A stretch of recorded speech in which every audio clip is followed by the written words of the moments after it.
la petite voix. Nous allons aujourd'hui parler de la petite voix qu'on a à l'intérieur de la tête et cette petite voix qui nous envoie des messages qui ne sont pas très agréables, pas toujours agréables. Des fois, on peut l'appeler le saboteur. C'est cette voix qui va nous dire mais non, t'es nul, mais non, t'es pas valable, tu pourras pas arriver à ça, c'est trop dur pour toi, tu le mérites pas, etc. Cette voix qui nous dévalorise. OK, donc on voit ça dans un instant. Je me présente, je m'appelle Philippe Eveillot de Créer ma réalité. Je t'aide chaque jour à créer ta réalité avec des outils, des informations, des vidéos, des subliminaux, blablabla. Allez, on revient à cette petite voix. Donc cette petite voix intérieure, hum, j'ai entendu dans une vidéo de David Lefrançois, qui est un coach, que les études, et ça m'a fait bien marrer, les études avaient fait, des études universitaires, avaient remarqué que quand on a ce genre de voix à l'intérieur de la tête, un des moyens de réduire le stress, mais drastiquement, c'était de s'adresser à soi, à la troisième personne, de dire Philippe va réussir cet entretien, Philippe va réussir à terminer ceci, Philippe va réussir à passer son coup de fil, à gagner son... Ok, et donc les universitaires avaient découvert que ça faisait réduire considérablement le niveau de stress. Pourquoi ça me fait marrer ça me fait toujours marrer les universitaires et la science parce que ils ont toujours l'impression d'avoir découvert des choses incroyables avec toute leur machinerie, etc. Et dans le yoga, dans le bouddhisme, en fait, depuis à peu près 15 000 ans ou 18 000 ans, les premières traces de yoga, il y a 18 000 ans, la méthode qu'on employait, c'était d'avoir la posture de l'observateur. C'est-à-dire, il y a deux parties en toi. Il y a là, tu vois, j'ai la partie qui agit, là, qui parle, qui tient la caméra, tout ça. Et derrière, je peux avoir la posture de l'observateur. Celui qui observe l'être que je suis, tu vois.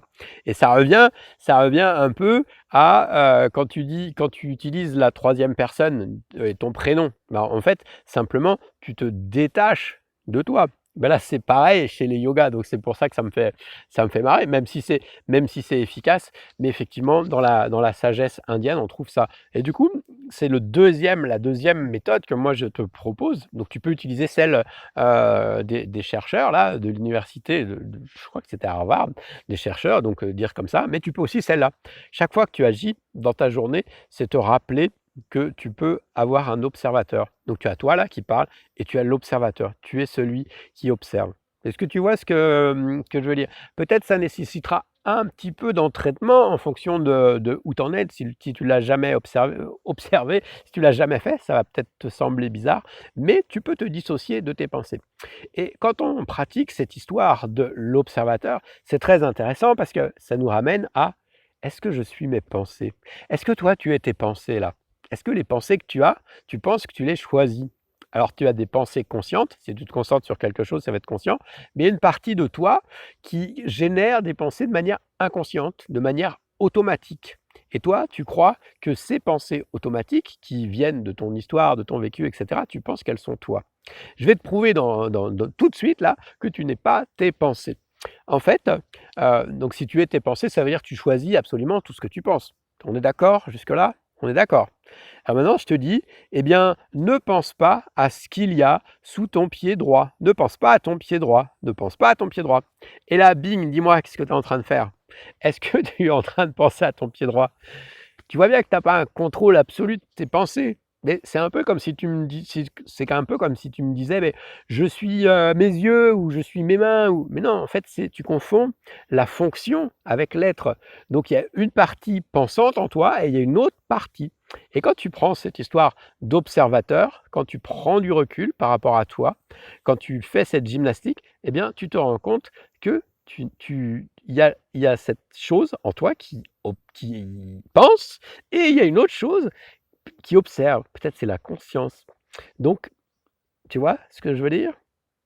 Est-ce que tu as déjà essayé? Dis-moi en commentaire, n'hésite pas à mettre un like, à t'abonner, puis en commentaire me dire si tu as essayé, laquelle des 2 méthodes tu préfères et d'ailleurs si tu cherches encore d'autres méthodes, j'en ai encore 2 autres. Il y a une autre vidéo sur le même thème là dans la chaîne, sur la playlist, qui s'appelle, «Comment se débarrasser», comment je l'ai appelé? Attends, excuse-moi, je regarde. «Comment faire taire, la petite voix qu'on a en nous». Tu retrouveras encore, d'autres sujets. Donc tu vois, il y a plein de façons de s'occuper de ses pensées.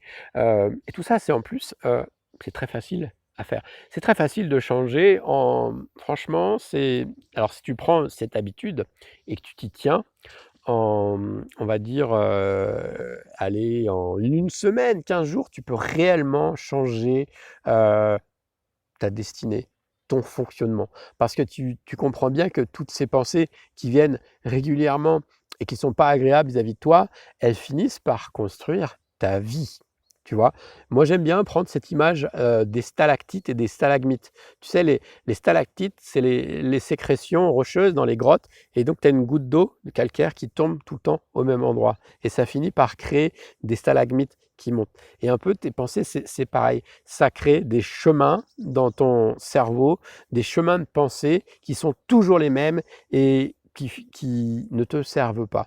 Et du coup, en utilisant ce genre d'outils, tu peux les transformer en quelque chose qui sont utiles pour toi.